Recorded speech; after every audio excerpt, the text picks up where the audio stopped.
Versículo de memoria. Y les dijo: venid en pos de mí y os haré pescadores de hombres. Mateo 4:19. Vamos a considerar más a fondo el versículo de memoria dentro de uno de los sectores de la lección. Ver a las personas a través de los ojos de Jesús es el título de nuestra lección. Y esto sí que es prácticamente imposible, humanamente hablando, para todos nosotros. Los seres humanos, desde la entrada del pecado, solemos ver a nuestros prójimos con ojos de desconfianza, menosprecio, odio, hostilidad, indiferencia, agresividad y, en el mejor de los casos, podemos amar, así entre comillas, a aquellos que son iguales o parecidos a nosotros, que son nuestros camaradas, nuestros amigos, nuestros compinches, a los que pertenecen a nuestra raza, nacionalidad, clase social, estatus económico, credo religioso, etcétera, etcétera. ¿Cómo llegar a ver a las personas a través de los ojos de Jesús? En primer lugar, debemos aprender a cómo veía Jesús a las personas. Y en segundo lugar, rogar al Espíritu Santo que obre en nuestros corazones la transformación radical para parecernos a Él. De otra manera es imposible. Como primer punto vamos a ver que Jesús veía a las personas con ojos de compasión. Y vamos a leer Mateo 9:36. Y al ver a las multitudes, tuvo compasión de ellas, porque estaban desamparadas y dispersas como ovejas que no tienen pastor. Jesús, al contemplar las multitudes que parecían desamparadas, o, mejor dicho, vejadas, fatigadas, acosadas y dispersas, que en el original significa también estar postrado en tierra. Al parecer, la mayor parte de la gente estaba tan decaída y se sentía tan abandonada que ya no realizaba ningún esfuerzo para mejorar su condición espiritual, porque les parecía que ya no tenía ninguna esperanza de cambiar. Los encargados de los rebaños de ovejas, es decir, del pueblo, no eran más que asalariados, y cuando vino el buen pastor, encontró a sus ovejas abatidas y dispersas. Su compasión no conocía límites. Era tan grande la escala en que realizaba su obra de curación y enseñanza que no había en Palestina edificio bastante grande para dar cabida a las muchedumbres que acudían a él. Su hospital se encontraba en los verdes collados de Galilea, en los caminos reales, junto a la ribera del lago, en las sinagogas y doquiera podían llevarle los enfermos. En toda ciudad, villa y aldea por donde pasaba y ponía sus manos sobre los afligidos, los sanaba. Ministerio de Curación, página 9. Qué vida atareada era la suya. Día tras día se lo podía ver entrando en las humildes viviendas de los menesterosos y afligidos para dar esperanza al abatido y paz al angustiado. Henchido de misericordia, ternura y compasión, levantaba al agobiado y consolaba al afligido. Por doquiera iba, llevaba bendición. Ministerio de Curación, página 11. El milagro, realizado en 2 etapas con el ciego de Betsaida, Es un ejemplo muy interesante y el único milagro realizado de esta manera. Fue realizado en la ciudad de Betsaida Julias durante la segunda gira de Jesús y sus discípulos por Galilea, y fue el único milagro realizado aquí. Betsaida Julias era una ciudad que se encontraba en la parte norte del mar de Galilea y su nombre significa casa de la pesca. Estaba bajo la jurisdicción del tetrarca Felipe Herodes, que reconstruyó la ciudad y le puso el nombre de Betsaida Julias en honor de Julia, la hija del emperador Augusto. Era tierra casi exclusivamente de gentiles. Jesús llegó a este lugar después de cruzar el lago desde Decápolis, donde llevó a cabo la alimentación de los 4.000. El registro de Marcos 8, 22 al 26 dice que el ciego fue traído por otras personas hacia Jesús, presuntamente amigos. Jesús sacó fuera de la aldea al ciego para evitar la publicidad y las críticas negativas de los fariseos y saduceos, y por otro lado para ayudar a que el ciego comprendiera lo que Cristo estaba por hacer con él. Después de aplicarle saliva en sus ojos con sus propias manos, le preguntó si veía algo. Pareciera que la fe del ciego en Jesús era bastante pobre y las dos etapas del milagro sirvieron para robustecerla. Cuando el hombre recuperó parcialmente la visión, aumentó su fe. Le puso otra vez las manos sobre los ojos y le hizo que mirase, y entonces el ciego declaró que veía plenamente de lejos y en completa luz o brillantemente.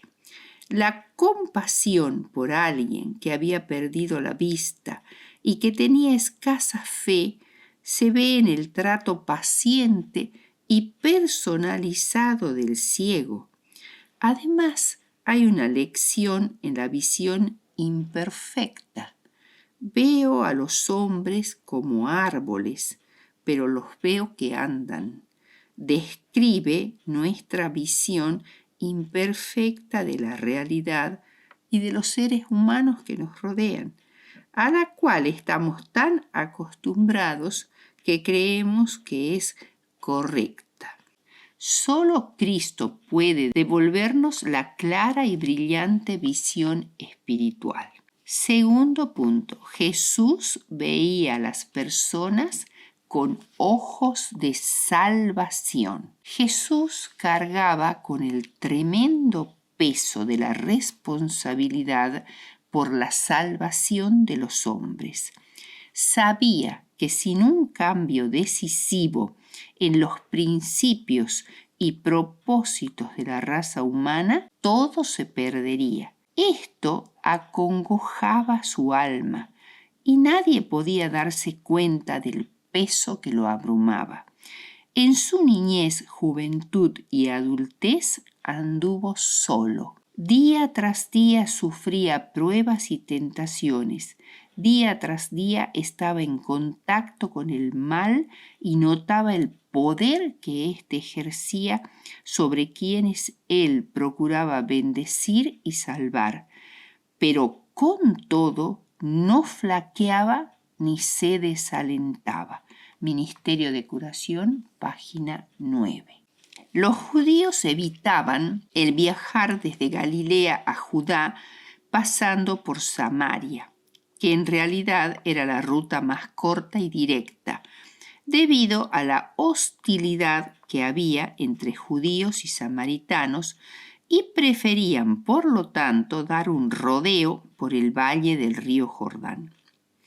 En el tiempo de Jesús, Samaria y Judea eran una unidad política administrada por un procurador romano, en este caso Poncio Pilato.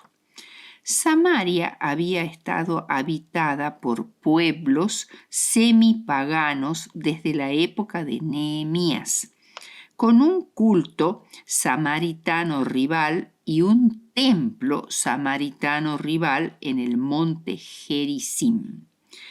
Esta enemistad nunca mejoró.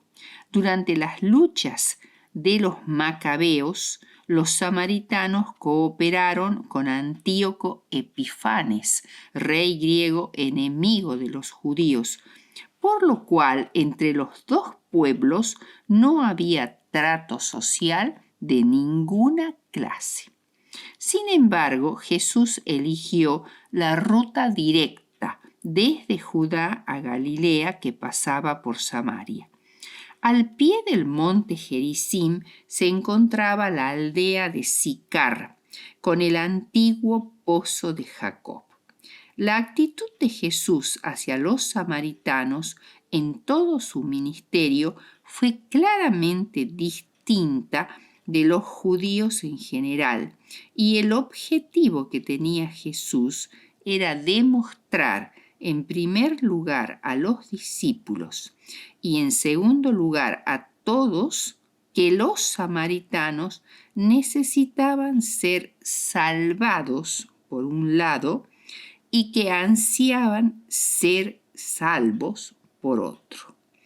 Ansiaba derribar los muros del prejuicio mutuo y revelar que los samaritanos estaban abiertos al Evangelio.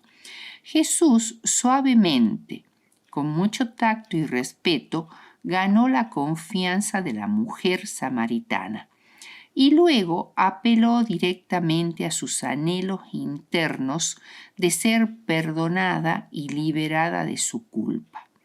Ella reconoció, primero, que él era un hombre justo, luego que era más que un rabí o maestro religioso, debía ser un profeta de Dios. Y finalmente, cuando el Espíritu Santo despertó los impulsos divinos dentro de su alma, sintió como una revelación que Jesús podría ser el Mesías. Emocionada, olvida la razón por la cual fue al pozo, deja su cántaro de agua y corre a contar la historia de su encuentro con Cristo a sus compatriotas.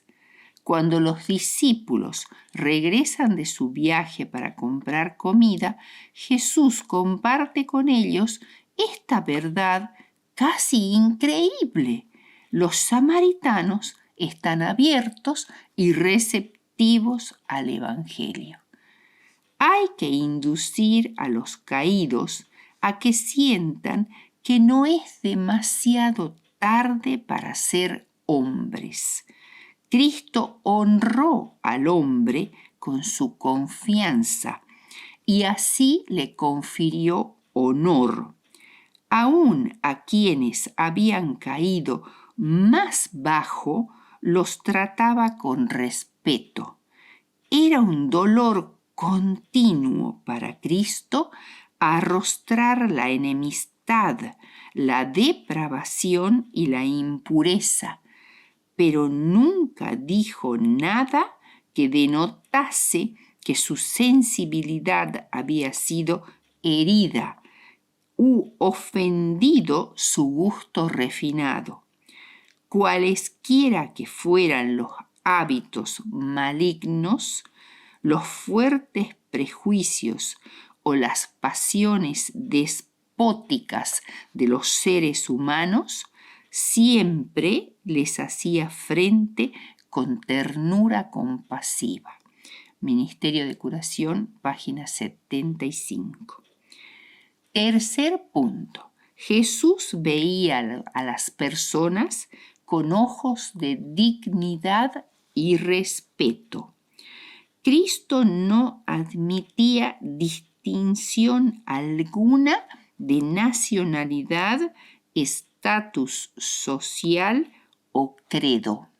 Nunca despreciaba a nadie como inútil, sino que procuraba aplicar a toda alma su remedio curativo. Cada descuido o insulto del hombre para con el hombre le hacía sentir tanto más la necesidad que la humanidad tenía de su simpatía divina y humana. Procuraba infundir esperanza a los más rudos y a los que menos prometían, presentándoles la seguridad de que podían ser sin tacha e inofensivos, poseedores de un carácter que los diera a conocer como hijos de Dios. Ministerio de Curación, página 12. Cuarto punto. Jesús veía a las personas cercanas a su entorno. Juan 1, 40 y 41. Andrés, hermano de Simón Pedro, era de los que habían oído a Juan y habían seguido a Jesús. Este halló primero a su hermano Simón y le dijo: hemos hallado al Mesías, que traducido es el Cristo, y le trajo a Jesús. Andrés es un buen ejemplo de la forma de ver de Jesús, porque él comenzó por las personas que estaban más cerca suyo. En este caso, Pedro, su hermano. Andrés no parecía ser una persona que resaltara mucho entre los discípulos. Sin embargo, fue el primero de ellos que comenzó a llevar a otros ante Jesús. Aunque no tuviera erudición o mucha labia, tenía algo que era muy efectivo: el don de llevar las personas al Maestro. Desarrolló también una relación cordial con el niño que tenía los panes y los pececillos en la alimentación milagrosa. Y en el caso de ciertos griegos que acudieron a Jerusalén a adorar en ocasión de la Pascua, probablemente el martes anterior a la crucifixión, y se trataba de prosélitos a medias, por lo cual solo podían permanecer en el atrio de los gentiles en el templo. Estos griegos solicitaron a Felipe una entrevista con Jesús. Felipe consultó a Andrés, requiriendo su consejo, ya que éste había demostrado ser más práctico que los demás discípulos, y ambos fueron a Jesús a decírselo. La visita de los griegos le sugirió a Jesús cuál sería el resultado de su muerte: la conversión de muchos gentiles. Jesús mismo comenzó su obra misionera con los que más cerca estaban de él, los ex discípulos de Juan el Bautista, Simón Pedro y Andrés, que eran hermanos, y Jacobo y Juan, que también eran hermanos, pescadores de Galilea, que lo siguieron después que Juan proclamó a Jesús el Cordero de Dios que quita el pecado del mundo. Estos pescadores habían formado una empresa pesquera que trabajaba en el mar de Galilea. Pero después de la pesca milagrosa, el momento de su mayor éxito material, decidieron abandonar esa empresa para responder al llamado de Cristo de ser pescadores de hombres, como dice nuestro versículo de memoria. Aunque esto representaba una vida incierta con un maestro itinerante que no había alcanzado gran éxito aún, Pedro, Andrés, Juan y Jacobo decidieron que ahora lanzarían la red mar adentro para pescar hombres junto a su maestro. Y finalmente el quinto punto. Jesús veía a las personas con ojos de oportunidades providenciales. Jesús, mientras atendía al pobre, buscaba el modo de interesar también al rico. Buscaba el trato con el acaudalado y culto fariseo, con el judío de noble estirpe y con el gobernante romano. Aceptaba las invitaciones de unos y otros, asistía a sus banquetes, se familiarizaba con sus intereses y ocupaciones para abrirse camino a sus corazones y revelarles las riquezas imperecederas. Ministerio de Curación, página 11. A menudo se sentaba a la mesa de los publicanos como huésped distinguido, demostrando por medio de su simpatía y su bondad que reconocía la dignidad humana, y los hombres anhelaban hacerse dignos de su confianza. En esos corazones sedientos, sus palabras caían con poder bendito y vivificante. Ministerio de Curación, página 12. Aunque judío, Jesús trataba libremente con los samaritanos y, despreciando las costumbres y los prejuicios farisaicos de su nación, aceptaba la hospitalidad de ese pueblo despreciado. Dormía bajo sus techos, comía a su mesa, compartiendo los manjares preparados y servidos por sus manos. Enseñaba en sus calles y los trataba con la mayor bondad y cortesía. Y al par que se ganaba sus corazones por medio de los vínculos de su humana simpatía, su gracia divina les llevaba la salvación que los judíos rechazaban. Ministerio de Curación, página 12. Hechos 8:26. Un ángel del Señor habló a Felipe diciéndole: levántate y ve hacia el sur, por el camino que desciende de Jerusalén a Gaza, el cual es desierto. Entonces él se levantó y fue. Felipe no puso en duda el llamamiento ni vaciló en obedecer, porque había aprendido a conformarse con la voluntad de Dios.